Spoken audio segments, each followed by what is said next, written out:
gaya belajar sebagai pendekatan yang menjelaskan bagaimana individu itu belajar. Bahwa gaya belajar kinestetik menjadi yang paling dominan dengan presentasi. Oh gitu. Cenderung memiliki gaya belajar visual dan auditori. Gaya belajar tetap dipengaruhi banyak faktor lain seperti Halo teman-teman. Saya menjadi Suasana Nugroho dengan NIM akhir 019. Saya Dila Fitria dengan NIM akhir 020. Saya Muhammad Kitan Balik dengan NIM akhir 023. Dan saya Oleh Sunyasi dengan NIM akhir 023. Kami dari kelompok 3, mahasiswa pendidikan biologi UNES, akan membahas hasil penelitian kami yang berjudul Analisis Gaya Belajar Visual, Auditori, dan Kinestetik berdasarkan jenis kelamin pada mahasiswa pendidikan biologi. Oke, nah jadi pada kesempatan kali ini kita akan ngobrol-ngobrol nih terkait sesuatu yang sangat dekat sekali dengan kita sebagai seorang mahasiswa, yaitu apa? Kalian bisa nonton ya? Gaya belajar? Iya, benar. Gaya belajar. Nah, aku mau tanya dulu nih. Teman-teman tuh pernah nggak sih ngerasa paham materi itu ketika dosen menyampaikan materi dengan ceramah, atau ketika dosen menyampaikan materi dengan bantuan gambar, atau dengan cara kalian tuh harus praktikum dulu nih harus untuk paham sebuah materi? Kalau aku sih kayaknya lebih ke penjelasan langsung ya. Kalau aku lebih paham kalau dijelasin pakai gambar sih. Nah kalau aku sih lebih paham materi itu kalau aku praktikum. Kalau kamu Chan? Kalau aku dengan gambar sama tulisan. Jadi beda-beda ya kita ya. Tapi kalian udah tahu gak sih sebenarnya definisi gaya belajar itu apa ya? Jadi Warnyani 2021 mendefinisikan gaya belajar sebagai pendekatan yang menjelaskan bagaimana individu itu belajar untuk berkonsentrasi, memproses, dan juga menguasai informasi baru melalui persepsi yang berbeda. Secara umum, gaya belajar itu ada 3. Yang pertama ada visual, ada auditory, dan juga kinestetik. Oh, berarti gaya belajar itu bisa dikatakan kayak cara belajar seseorang untuk paham sebuah konsep, untuk paham sebuah materi gitu ya? Iya. Terus dibedakan menjadi tadi apa? Apa sih? Visual, auditory, dan kinestetik. Oh, oke. Terus itu cara mengukur respondennya gimana? Nah, jadi pada kelompok 3 itu menggunakan kuesioner semacam angket isian yang punya 10 pertanyaan. Tiap pertanyaan itu punya 3 pilihan jawaban. Yang A itu untuk visual, yang B itu untuk auditory, dan C itu untuk kinestetik. Nah, responden itu tinggal milih satu jawaban yang paling cocok sama kebiasaan belajar mereka. Nah, setelah itu jawaban itu dijumlah per kategori.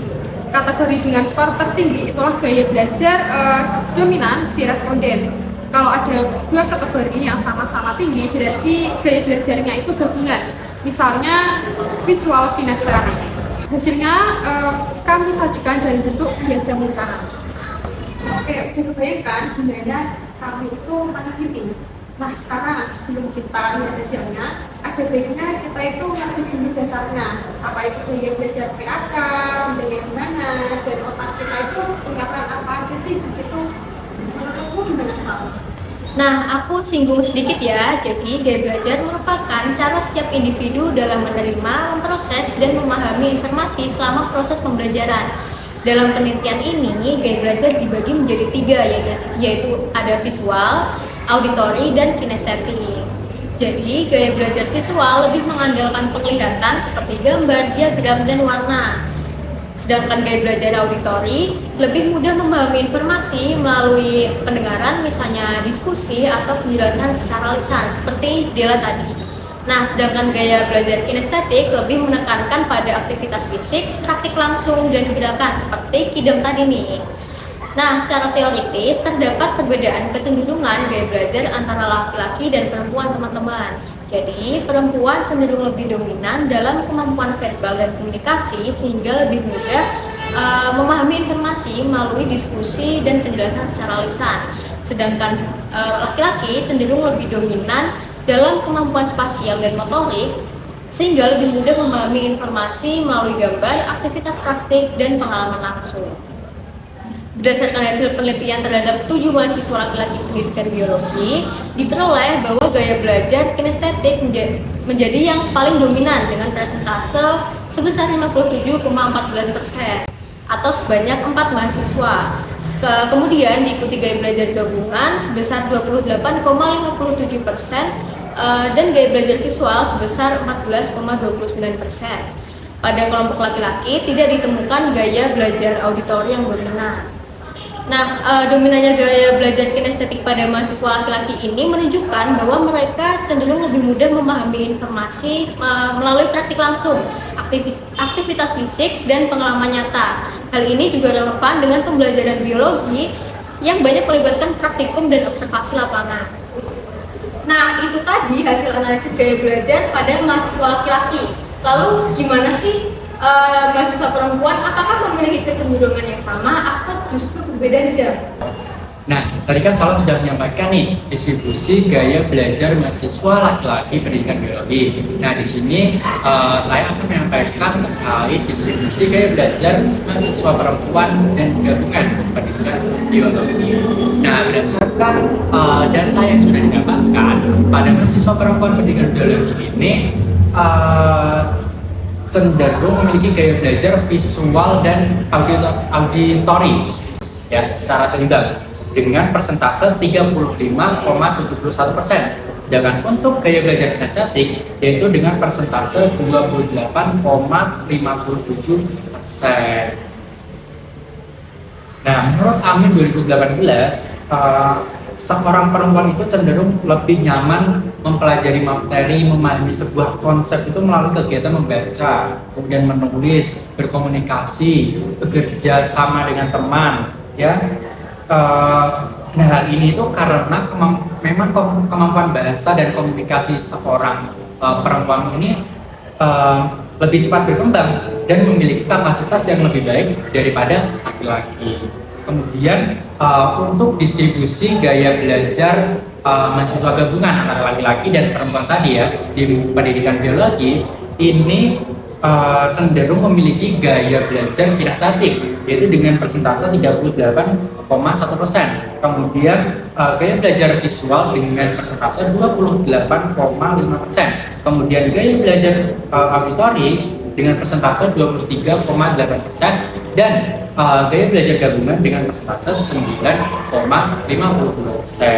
Nah, gaya belajar gabungan pada laki-laki dan perempuan ini di mahasiswa pendidikan biologi ya tentunya juga didukung oleh program studi sendiri yaitu pendidikan biologi yang memang ilmunya itu sangat mengandalkan praktikum dan pengamatan serta observasi. Nah, jadi begitu teman-teman data distribusi gaya belajar perempuan mahasiswa pendidikan biologi dan secara gabungan. Nah, yang masih aku bingungin itu ya, kira-kira tuh gaya belajar tuh ada faktor yang mempengaruhi nggak ya? Nah, sebelum kita masuk ke faktor, kita kenali lebih dulu tentang anatomi dari otak itu. Dalam kajian neuroscience ini, prediksi perbedaan gaya belajar juga dikaitkan dengan bagaimana otak memproses informasi. Namun perlu dipahami bahwa ini adalah kecenderungan umum, bukan perbedaan mutlak antara laki-laki dan perempuan. Nah, secara alamiah, laki-laki atau manusia ini terdiri dari dua hemisfer yaitu otak kanan dan juga otak kiri yang saling terhubung melalui korpus kallosum. Otak kiri lebih berperan dalam kemampuan bahasa, logika, dan analisis, sedangkan otak kanan lebih dominan kepada kemampuan visual, spasial, kreativitas, dan juga pemrosesan informasi secara menyeluruh. Selain itu, setiap bagian otak juga memiliki fungsi tertentu. Misalnya, lobus temporalis berperan dalam pemrosesan informasi auditori dan juga bahasa, sedangkan lobus occipitalis berfungsi memproses informasi visual. Karena itu, setiap individu dapat memiliki kecenderungan cara belajar yang berbeda-beda tergantung bagaimana otaknya lebih aktif menerima informasi. Dan beberapa penelitian juga menjelaskan bahwa perempuan cenderung lebih kuat dalam komunikasi verbal dan pemrosesan bahasa. Hal ini berkaitan dengan konektivitas antar belahan otak yang relatif lebih baik sehingga perempuan sering lebih nyaman belajar melalui diskusi, penjelasan lisan, dan juga kemampuan membaca. Sementara laki-laki cenderung memiliki kemampuan spasial dan motorik yang lebih dominan. Oleh karena itu, mereka lebih mudah memahami informasi melalui gambar, praktik langsung, eksplorasi, dan juga aktivitas yang melibatkan gerakan fisik. Namun sekali lagi teman-teman, hal ini bukan berarti semua laki-laki pasti kinestetik ataupun semua perempuan pasti auditori. Gaya belajar tetap dipengaruhi banyak faktor lain seperti pengalaman belajar, lingkungan, kebiasaan, dan metode pembelajaran yang diterima sejak dini. Kalau selain faktor struktur otak nih, apakah ada faktor luar yang mempengaruhi? Nah, selain faktor dari jenis kelamin dan juga struktur otak tadi, ada juga faktor dari luar, yaitu faktor pertama adalah lingkungan belajar. Nah, mahasiswa ini terbiasa belajar melalui praktikum, observasi lapangan, dan juga aktivitas langsung yang menyebabkan mereka cenderung memiliki gaya belajar kinestetik yang lebih kuat. Faktor yang kedua adalah media dan metode pembelajaran. Penggunaan video, gambar, diagram, serta presentasi visual dapat meningkatkan kecenderungan gaya belajar visual. Sedangkan metode diskusi, ceramah, dan presentasi tulisan lebih mendukung gaya belajar auditori. Selain kedua faktor tersebut, teman-teman, pengalaman belajar dan juga kebiasaan sejak sekolah juga dapat mempengaruhi cara seseorang memahami informasi.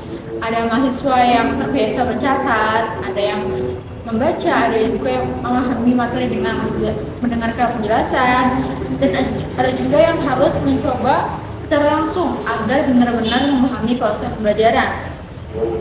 Namun dalam konteks pendidikan biologi, kecenderungan gaya belajar kinestetik yang menjadi cukup masuk akal karena pembelajaran biologi ini sangat dekat dengan kegiatan praktikum, eksperimen, pengamatan, dan aktivitas lapangan. Oh gitu. Jadi kesimpulannya apa nih, Cel? Jadi teman-teman, berdasarkan penelitian yang telah kami lakukan, dapat disimpulkan bahwa mahasiswa pendidikan biologi memiliki kecenderungan gaya belajar yang beragam, yaitu visual, auditory, dan juga kinestetik. Pada kelompok laki-laki, gaya belajar kinestetik menjadi kecenderungan yang paling dominan. Sementara pada kelompok perempuan, gaya belajar visual dan auditory menjadi kecenderungan yang relatif seimbang. Secara keseluruhan, gaya belajar kinestetik menjadi gaya belajar yang paling dominan dalam responden penelitian kami. Namun demikian, perbedaan gaya belajar tidak hanya dipengaruhi oleh jenis kelamin, melainkan juga oleh faktor lingkungan, pengalaman belajar, serta metode pembelajaran yang diterima oleh mahasiswa. Oleh karena itu, proses pembelajaran sebaiknya dirancang secara variatif agar mampu mengakomodasi secara seluruh gaya belajar mahasiswa, baik visual, auditory maupun kinestetik. Dengan demikian, pembelajaran dapat menjadi lebih efektif dan aktif dan sesuai dengan karakteristik dari peserta didik. Seperti itu teman-teman, berdasar penelitian kami tentang analisis gaya belajar visual, auditory, dan kinestetik berdasarkan jenis kelamin pada mahasiswa pendidikan biologi. Semoga bermanfaat ya teman-teman. Iya, Jel.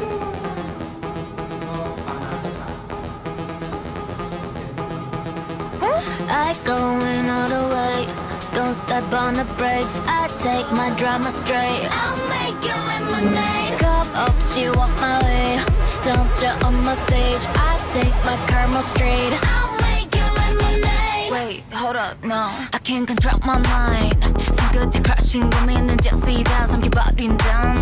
Apologies in advance, but show up and I get way too loud. Gay or not, me, myself, and I, that's all mine. With the blessing true about your own thoughts, you probably shouldn't talk right now. Like zip, I don't care. I can tell whatever, put it all up on my body, make it fashion. 서로 다른 세계들을 다 가지만 일어나는 action. Dirty dancing, I'ma go hot, don't know what happened. Cause my day to day's in a different lane. At a speed that you're never catching up. I go in all the way, don't step on the brakes.